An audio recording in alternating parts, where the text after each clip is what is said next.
Hi friends, இன்றைக்கி நம்ம பார்க்க போகிறது ஈஸியாக தாய்ப்பால் சுரக்கிறதுக்கு என்னென்ன உணவுகள் எடுத்துக்கலாம் அப்படின்றத பற்றி பார்க்கலாம். அதுக்கு முன்னாடி நம்ம சேனலை சப்ஸ்கிரைப் பண்ணி பெல் பட்டனை கிளிக் பண்ணி ஆல் ஆப்ஷனை கிளிக் பண்ணி வச்சுக்கோங்க.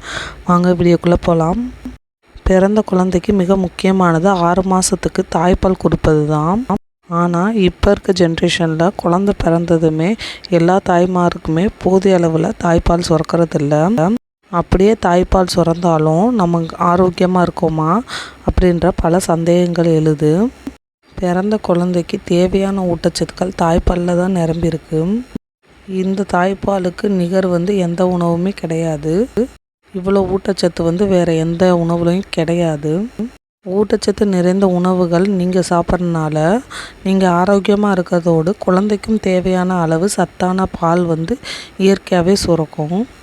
இதனால் இளம் தாய்மார்கள் சாப்பிட வேண்டிய உணவுகள் என்னென்ன அப்படின்றத பார்க்கலாம்.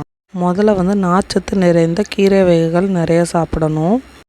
அது மாதிரிக்கு கேரட், பீட்ரூட்டு இதெல்லாம் சாப்பிடும்போது நமக்கு பால் சுரக்கும். நீர்ச்சத்து நிறைந்த சொரக்காய், முள்ளங்கி தினசரி உணவில் சேர்த்துக்கிறதுனால பால் சுரப்பு சீராக இருக்கும். உங்களோட மலச்சிக்கல் பிரச்சனையுமே தடுக்கலாம். இதனால் குழந்தைக்கு செரிமான பிரச்சனை இல்லாமல் இருக்கலாம். பொன்னாங்கண்ணி கீரை, முருங்கைக்கீரையில் இருக்க விட்டமினும் இரும்பு சத்தும் பால் சுரப்பை அதிகரிக்கும். அடுத்து பேரிச்சம்பழம், அத்திப்பழம் இதெல்லாம் தினமும் சாப்பிட்டு வர பால் சுரப்பு நிறையா இருக்கும். இதில் இருக்கக்கூடிய இரும்பு சத்து தாய்ப்பாலில் நோய் எதிர்ப்பு சக்தியை அதிகரிக்கும். இதனால் குழந்தை ஆரோக்கியமாக இருப்பாங்க. அதே போல் பூண்டை தினமும் உணவில் சேர்த்துக்கணும். அதிக அளவில் சேர்த்துக்க வரும்போது பால் சுரப்பு அதிகரிக்கும். அது மாதிரிக்கு உங்கள் உடம்புல இருக்கக்கூடிய கெட்ட கொழுப்புகளும் குறையும். ஒரு கடாயில் சின்ன சின்னதாக பூண்டை எண்ணெயிலையோ நெய்யிலையோ வதக்கிட்டு அதை உங்கள் சாப்பாட்டிலே பிசைஞ்சு நீங்கள் சாப்பிடலாம். சாதத்தோடு சாப்பிட பிடிக்கலைன்னா பாலோடு சேர்த்து பூண்டும் மசிகிற அளவுக்கு கொதிக்க விட்டு நீங்கள் தினமும் குடிச்சிட்டு வர உங்களுக்கு பால் வற்றுதல்ன்ற பிரச்சனையே இருக்காது. நைட்டு ஊற வச்ச வெந்தயத்தை நீங்கள் காலையில் தண்ணீரோடு குடிக்கும் போது உங்கள் பால் சுரப்பு அதிகரிக்கலாம். இல்லைன்னா வெந்தய கஞ்சி குடிச்சிங்கனாலும் உங்களுக்கு பால் சுரப்பு அதிகரிக்கும். அதோடு மட்டும் இல்லாமல் இந்த வெந்தயம் சாப்பிட்றதுனால உங்கள் கர்ப்பப்பை சுருங்க செய்து உங்கள் கர்ப்பப்பையில் இருக்கக்கூடிய அழுக்குகளெல்லாம் நீக்குது. முளைக்கட்டிய பயிறு, தானிய வகைகள்லாம் உணவில் எடுத்துக்கலாம். இது தாய்க்கும் குழந்தைக்கும் தேவையான ஊட்டச்சத்துக்களை வழங்கி ஆரோக்கியத்தை மேம்படுத்துது.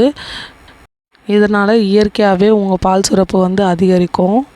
குழந்தை பிறந்ததுலேருந்தே நான்வெஜ் சாப்பிட சொல்லுவாங்க பெரியவங்கெல்லாம். அது மாதிரிக்கு நான்வெஜ் சாப்பிடவங்க விருப்பம் இருக்கவங்க ஃபுல்லாமே பால் சுறா அப்படின்ற மீன் சாப்பிட்லாம். இல்லைன்னா பால் சுறா, கருவாடு இதெல்லாம் வாங்கி சாப்பிடும்போது உங்கள் தாய்ப்பால் சுரப்பு அதிகரிக்கும். அது மாதிரி பால் கொடுக்கும்போது அடிக்கடி தண்ணீர் குடிப்பது ரொம்ப அவசியம். குழந்தைக்கு பால் கொடுக்கும்போதோ அல்லது கொடுத்த பின்னாரோ கட்டாயம் தண்ணீர் குடிக்கணும். உணவு பழக்கத்தில் தாய்ப்பால் இன்க்ரீஸ் ஆகிறது ஒரு பக்கம் இருந்தாலுமே உங்கள் பால் கொடுக்கறதுக்கு முன்னாடி உங்கள் மார்பகத்தை கைகளெல்லாம் நன்றாக அழுத்தி மசாஜ் செய்து தேய்க்கணும். அதனால் ரத்த ஓட்டம் அதிகரிக்கும், பாலும் எளிதாக சுரக்கும்.